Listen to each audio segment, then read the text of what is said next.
5 Januarie, verbasende liefde, dat God sy seun gestuur het, sodat ons kan lewe. Hierin is die liefde, nie dat ons God lief gehad het nie, maar dat hy ons lief gehad het en sy seun gestuur het as 'n versoening vir ons sondes. 1 Johannes 4 vers 10. In die verlossingswerk het God sy liefde deur midde van opoffering geopenbaar. 'n Opoffering so breed en diep en hoog, dat dit onmeetlik is. Want so lief het God die wêreld gehad, dat hy sy enige gebore seun gegee het. Toe Adam se sonde die mensdom in hopelose ellende gedompel het, kon God hom van die gefalle wesens onttrek het. Hy kon hulle behandel het soos sondaars verdien om behandel te word. Hy kon die engele van die hemel beveel het om die skale van sy grimmigheid op ons wêreld uit te giet.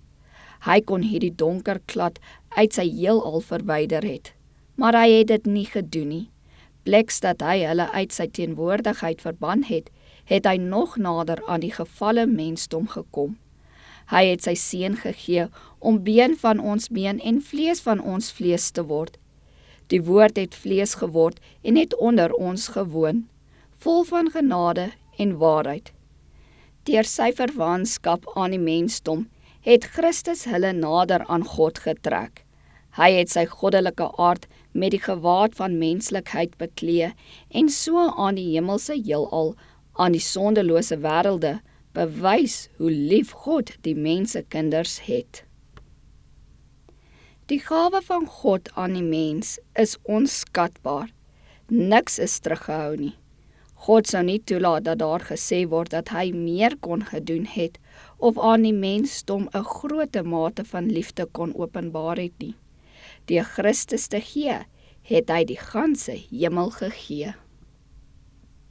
Die hoogs verhewene wat by die Vader was voordat die wêreld bestaan het hom aan vernedering onderwerp, sodat hy die mensdom kon ophef.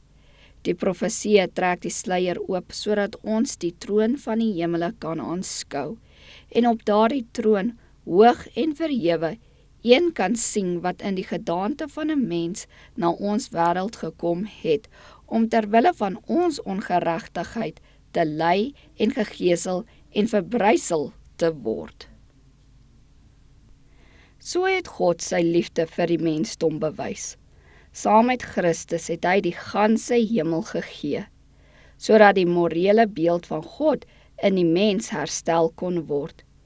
Sy genade word in al sy ruimheid vir almal voorsien.